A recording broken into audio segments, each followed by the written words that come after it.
Alright, let's get real for a minute. The news cycle right now, June 14th, 2025, is just a mess of fire, fury, and fallout. We're watching a tragedy unfold in real time, a conflict that many saw coming, but nobody seemed to know how to stop.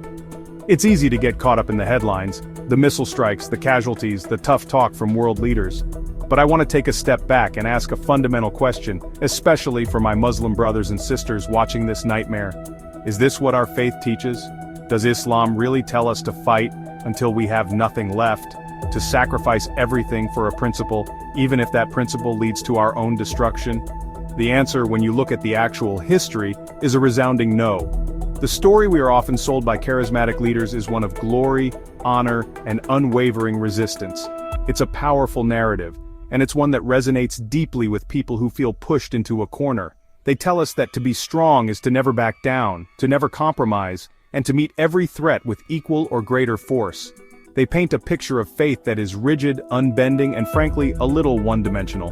But this version of history often conveniently leaves out the most important parts, the moments of doubt, strategy, and even what some might call weakness. It's a highlight reel that ignores the brilliant game film of what it truly means to lead with wisdom. Looking at the devastation in Iran with dozens killed, including top scientists and commanders, and the country plunged into chaos, we have to ask, was there another way? The negotiations were stalled, the rhetoric was escalating, and pride seemed to be the main currency on both sides.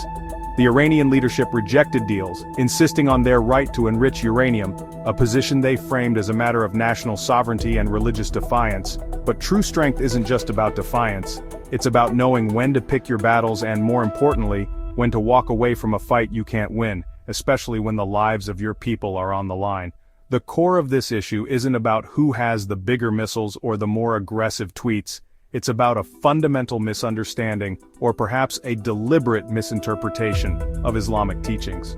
The Prophet Muhammad, peace be upon him, was not just a spiritual guide. He was a master strategist, a brilliant diplomat, and a leader who understood that the survival and well-being of his community were paramount.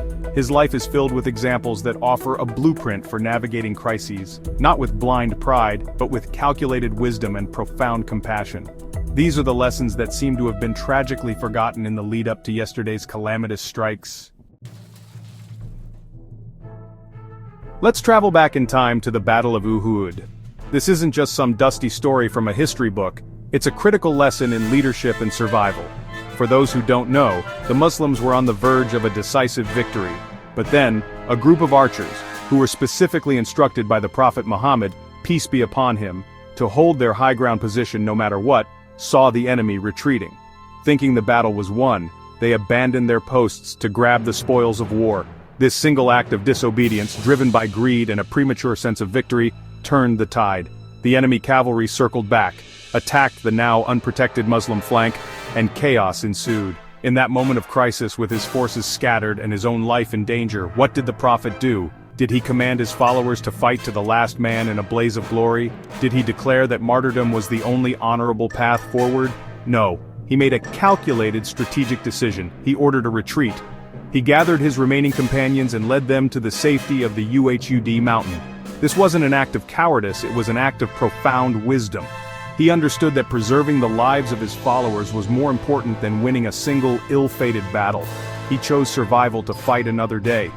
This lesson is incredibly relevant to the situation Iran found itself in. The leadership was facing immense pressure, both externally from powers like the United States and Israel, and internally from hardliners demanding defiance. They had a choice. They could hold their ground on the principle of nuclear enrichment, ignoring the very real and devastating consequences, or they could make a strategic retreat. They could have preserved their nation's strength, protected their people, and saved their resources for a future where they could negotiate from a position of stability, not from under a pile of rubble. The choice to stand firm, like the archers leaving their post, was a catastrophic miscalculation. The parallels are almost painful to look at. The archers at Uhud were blinded by the promise of immediate gain, ignoring the long-term strategy. In the same way, some modern leaders are blinded by political pride, chasing the spoils of nationalistic rhetoric while ignoring the strategic reality. They forget that true leadership is about protecting your people, not sacrificing them on the altar of ego. The Prophet's retreat at Uhud teaches us that sometimes the bravest thing you can do is to admit that the conditions are not in your favor and live to rebuild, regroup, and rethink your strategy for the long-term well-being of your community.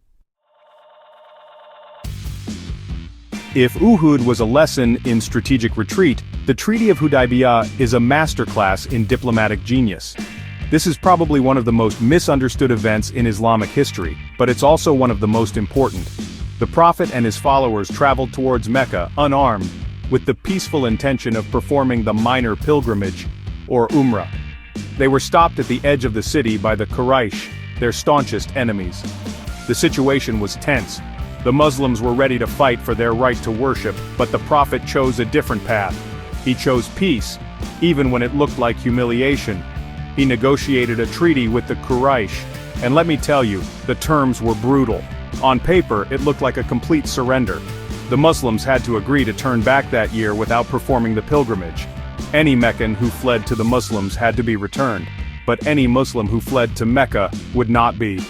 Even the Prophet's title, Messenger of God, was struck from the document at the demand of the Meccan negotiator. Many of his closest companions, including the fierce and loyal Umar ibn al-Khattab, were outraged. They saw it as a dishonorable defeat. They couldn't understand why their leader would accept such one-sided terms, but the Prophet saw the bigger picture. He wasn't focused on the short-term sting of pride. He was playing the long game. This treaty, which seemed so humiliating, achieved something far more valuable than a single pilgrimage. It secured a decade of peace. It de-escalated the conflict, opened up channels of communication, and allowed the message of Islam to spread through dialogue and example, not through the sword. People could travel freely, and the tribes of Arabia could see the Muslim community for what it was. The humiliating treaty led directly to the peaceful conquest of Mecca just 2 years later. It was a victory won through patience, not force. Now contrast that with the recent breakdown in nuclear talks. Iran's leaders were offered deals. They could have accepted terms that might have felt unfair or one-sided in the short term, but which would have guaranteed peace and stability. A deal would have lifted sanctions, rebooted the economy, and most importantly, avoided the death and destruction we saw yesterday. Instead of following the Prophet's example at Hudaybiyyah, they chose the path of confrontation, fueled by the same sense of pride that almost blinded the companions. They rejected the treaty and got a war, proving that true strength lies in the wisdom to make peace, even when it hurts your ego. So here we are on June 14, 2025, sifting through the wreckage of a preventable disaster. The crucial takeaway is this: the actions of some modern political and religious leaders do not reflect the true teachings of Islam. They have crafted a narrative of perpetual struggle and defiant martyrdom that serves their own political agendas, but it stands in stark contrast to the historical actions of the Prophet Muhammad, peace be upon him. They cherry-pick the verses about fighting while ignoring the deep, consistent emphasis on peace, forgiveness, and strategic thinking.